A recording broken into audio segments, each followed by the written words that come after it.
சென்னை காசிமேடு மீன்பிடி துறைமுகத்திலிருந்து கடந்த 16/3/2026 அன்று செந்தாமரை செல்வன் என்பவருக்கு சொந்தமான INT TN 86 என்ற விசைப்படகுல பொன்னப்பாளையத்தை சேர்ந்த ஆந்திரா மாநிலம் பொன்னப்பூண்டியை சார்ந்த சிட்டி பாபு டிரைவர் தலைமையில 7 மீனவர்கள் ஆந்திர மாநிலத்துல 12 கடல் மைல் தொலைவுக்கு கொஞ்சம் சற்று அருகாமையில மீன் பிடிச்சிட்டு இருந்தாங்க. அதை கண்ட ஆந்திராவுடைய அதிகாரிகள் மீன்வளத்துறை, ஃபாரஸ்ட், இன்னும் கடலோர காவல் படை போன்ற அதிகாரிகள்லாம் படகுல 22/3/2026 அன்னைக்கு படகை கைது பண்ணிருக்கிறாங்க. அதுல இருந்த தொழிலாளிகளையும் கைது பண்ணிருக்கிறாங்க. இது குறித்து நமது தமிழ்நாட்டில் இருக்கக்கூடிய மீன்வளத்துறையுடைய உயர் அதிகாரி, உச்சபட்ச அதிகாரின்னு சொல்லக்கூடிய மீன்வளத்துறையுடைய செயலாளரை சந்திக்கிறதுக்கு எங்களுடைய விசைப்படகு சங்கத்தினுடைய தலைவர்கள், சென்னை, திருவள்ளூர், காஞ்சிபுரம் மாவட்ட விசைப்படகு நல சங்கத்தினுடைய தலைவர்கள் சந்திக்க போயிருக்கிறாங்க. அப்படி சந்திக்க சென்ற எங்க அதிகாரிகளை, எங்க மீனவ சங்க தலைவர்களை மீன்வளத்துறையுடைய செக்ரட்டரிய சந்திக்க மாட்டேன்னு சொல்லி 1 மணி நேரத்துக்கு மேல காக்க வச்சுக்கிட்டு வீட்டுக்கு திருப்பி அனுப்பியிருக்கிறார். அப்படி திருப்பி அனுப்புறது மட்டும் இல்லாம எங்களுடைய படகையும் அவர் மீட்டு கொடுக்கறது என்ன நடவடிக்கை இருக்குன்னு சொல்லிதான் இன்னைக்கு சென்னை மாவட்ட ஆட்சித்தலைவரை சந்திச்சோம். அவங்களும் உரிய மரியாதை எங்களுக்கு கொடுக்கலைங்கிறதுனால்தான் காசிமேட்ல இருக்கக்கூடிய மீன்வளத்துறை உதவி இயக்குனர் அலுவலகத்தை முற்றுகையிடுறதா எல்லா மீனவர்களும் சேர்ந்து இன்னைக்கு முற்றுகை போராட்டம் நடத்தணும்.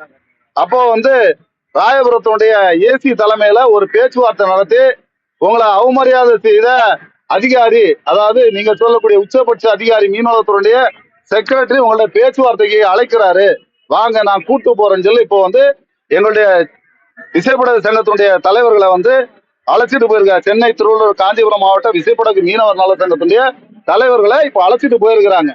அழைச்சிட்டு போயிட்டு இந்த பேச்சுவார்த்தையில படகு உடனடியாக விடுவிக்கிறதுக்கான சுமூகமான முடிவுகள் எட்டப்படலாம், காசிமேடு மீன்பிடி துறைமுகத்தில் விசைப்படகுகள் தொழிலுக்கு போகாம போராட்டம் நடத்துவோம், மீன்வளத்துறை அலுவலகத்தை முற்றுகையிடுவோம், படகு விரைவில் மீட்டு கொடுக்கறதுக்கு அரசு நடவடிக்கை எடுக்குன்னு சொல்லி, இது தேர்தல் நேரம் அப்படின்னு சொல்லி காரணம் காட்டி எங்களை விட்டுறக்கூடாதுன்னு சொல்லி இந்த நேரத்தில் கோரிக்கை விடுக்கிறோம்.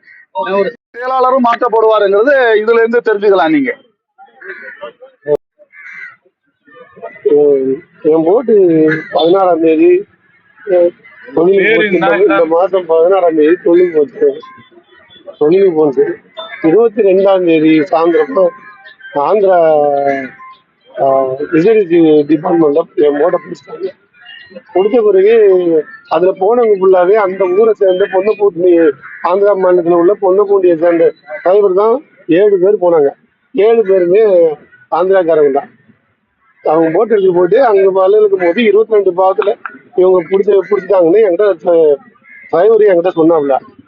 சரி, அது ஏன் என்ன பண்ணீங்கன்னா, நாங்க 22 பாவத்துல தான் இருக்கோம், ஆனா அவங்க பிடிச்சிட்டாங்க, கரை கூப்பிட்டு போறாங்க அப்படின்னு. சரி, என்னன்னு பேசி பாருன்னா, சரி எங்க ஊர் தான், நான் போய் பேசிக்கிறேன் அப்படின்னு சொன்னாரு. சரி, நான் நைட்டு போயிட்டு சாயந்தரம் பிடிச்சாங்க, நைட்டு முடிஞ்சது. மறுநாள் காலையில போன் பண்ணி கேட்டேன். அப்படி சொன்னாங்க, ஏடிஆர்ஸ்ல இருந்து ஒரு 5000 ரூபா ஃபைன் பண்ணுமா, நம்ம கரையை வந்துட்டோமா, அதனால ஃபைன் பண்ணுமா, அவங்க 12 நாட்டுகள் இழுக்கணுமா, நம்ம கொஞ்சம் கரையை வந்துட்டோமா, 5000 ரூபா ஃபைன் இருந்தாங்க, ஃபைன் நீ அனுப்பினாங்க.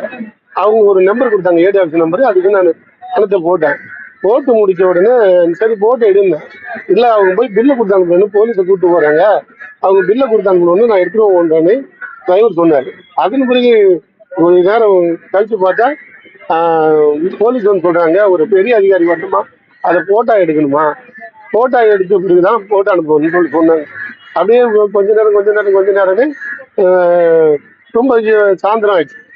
அதன் பிறகு அங்கேருந்து ஒரு ஃபோன் வருது. நாங்கள் ஏடி ஆஃபீஸில் தான், இங்கே ஏடி ஆஃபீஸில் எல்லா விஷயத்தையும் சொல்லிட்டோம். அப்போ ஏடி ஆஃபீஸ் தான் உட்காந்துருக்கேன். ஒரு ஃபோன் ஒன்று வந்துச்சு. நான் யாருக்கு பணம் போட்டேன்னா அவர் பேசினார். பேசி சொன்னார், உங்கள் பணம் ரிட்டர்ன் ஆகுது, ரிட்டர்ன் போட்டுறேன். அவர் தெலுங்குல பேசுறது எனக்கு சரியா புரியல. ரிட்டர்ன் போட்டுறேன், நீங்கள் போலீஸில் ஹேண்ட் ஓவர் பண்ணிட்டோம் போட்ட அப்படின்னு சொல்லிட்டு சொன்னாங்க. என்னாச்சுன்னா, இது கொஞ்சம் இஷ்யூ ஆயிடுச்சு அப்படின்னு சொன்னாங்க.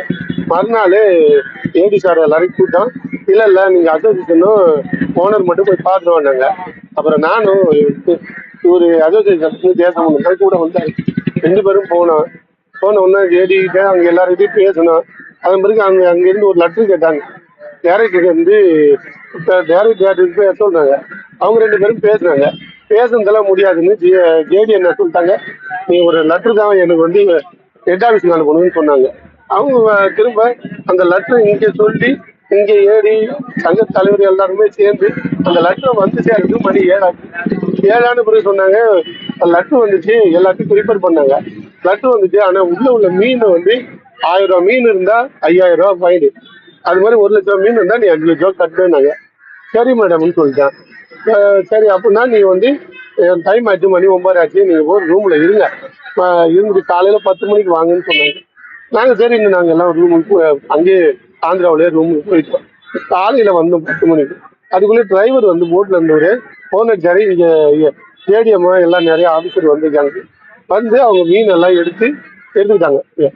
மீன் எல்லாம் எடுத்துட்டு போய் அவங்க எடுத்துட்டு போயிட்டு நீ உடனே கொஞ்சம் இரு. அங்க எல்லாரும் சொல்லியிருக்காங்க, வந்து கொஞ்சம் பேர் ஆபீசர் சொல்லிருக்காங்க, சரி போட்டு அனுப்பிச்சு விட்ருவோம், ஓனர் தான் அங்க இருக்காரு. நாங்க அப்படின்னா ஜேடி அனுப்பிச்சுட்டா அவங்க வர சொன்னாங்க. நான் ஜேடி வெயிட் பண்றோம். ஓனர் தான் அங்க இருக்காரு, போட்டு எடுக்க அனுப்பிச்சு விட்டோன்னே ஜேடிஎம்மா எதுக்கும் கலெக்டர்கிட்ட இன்ஃபார்ம் பண்ணிட்டு இருக்குன்னு சொல்லியிருக்காங்க. இவ்வளவு உலகம் எப்படி தெரியும்னா, என் போட்டுக்கு போனவரே ஆந்திராக்காரர் தான்.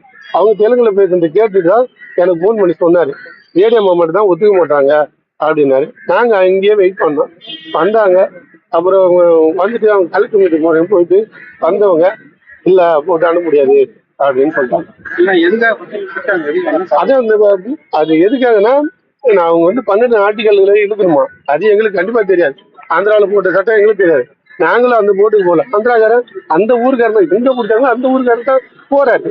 அவரு போய் 12 நாட்டுகளுக்கு ஒரு கரையை வந்துட்டாராம். 25 பாவத்துக்கு 22 பாவத்துல வந்துட்டாராம். அவங்க சொன்ன காரணமே இதான் சொன்னாங்க, 22 பாவத்துல வந்துட்டாரு. அதுக்கு வந்து எச்சரிக்கை கொடுத்த நீங்க சொல்லலாம்ல, எப்படி அப்படி எனக்கு தெரியல. ஏரியாவில் டிபார்ட்மெண்ட் அந்த ஊருக்காரங்க பிடிச்சாங்கன்னா பணம் பறிக்கிற நோக்கம் தான். ஆனா ஆபீஸே பிடிச்சிருக்குன்னு அவங்க சொல்றாங்க. 4 டிபார்ட்மெண்ட் பிடிச்சிருக்கான், ஃபாரஸ்ட், பிஷரிஸ், 1-2 டிபார்ட்மெண்ட் அவங்க சொன்னாங்க. இந்த 4 டிபார்ட்மெண்ட் சேர்ந்து பிடிச்சிருக்கான், ஊருக்கும் இதுக்கும் சம்மந்தம் இல்லை. சம்பந்தமா இங்க அதிகாரிங்க யாருன்னா பாத்தீங்களா? அவங்க என்ன சொன்னாங்க? இங்க அதிகாரிகளை எங்க சங்கத்து மூலியமா போய் பார்த்துருக்காங்க. செக்ரட்டரி பார்க்கலன்றது அவங்க எனக்கு தெரியாது, அது அவங்க சங்கத்துல இருந்து தான் சொல்லுவாங்க. நான் பார்த்த வரைக்கும் இது நடந்தது. தலைவர் எங்களுக்கு ரொம்ப ஒத்துழைப்பா எல்லா விஷயத்தையும் அங்கேருந்து நாங்க சொல்ல அதுக்கு தகுந்த மாதிரி எல்லா வேலையும் பார்த்துட்டாங்க சங்கத்துல. ஏடி லாஸ்ட்ல என்ன சொல்றாங்க, எங்களை வந்து போட்டாங்க, நிறுத்தியாங்க, போட்டு தண்ணி போட்டு ஆளையும் நாங்க ஒரு ஆளை இழுட்டு போனோம். ஆந்திராக்காரங்க விட்டதால அவங்க எப்போ வேணாலும் போயிடுவாங்க. முடிவு ஆகுது எனக்கு தெரியாதுங்க, அவங்க நம்ம சொல்ல முடியும், அது அவங்க தலைமையில தான் பிடிக்கிறாங்க, நம்ம அது சொல்ல முடியாது. நாங்க ஒரு ஆளை அழைச்சிட்டு போனோம், அந்த ஆளை கூட அவங்க அனுமதிக்கல. எங்களே போட்டோ பார்க்க அனுமதிக்கல. நீங்க அது பாட்டுக்கு போக கூடாது. எங்க போட்டுக்கு போற ஆளுங்களுக்கு ஒரு பாஸ் கொடுத்துட்டாங்க. அந்த பாஸ் டைரக்டர் ஆபீஸ்க்கு போனோம். அவங்க போனோம்னா அவங்க என்ன சொன்னாங்கன்னா, போட்டு மறுநாளே விட்டுருவாங்கப்பா, அதெல்லாம் எந்த ஒரு பிரச்சனையும் இருக்காது சொன்னாங்க. அந்த டைரக்டர்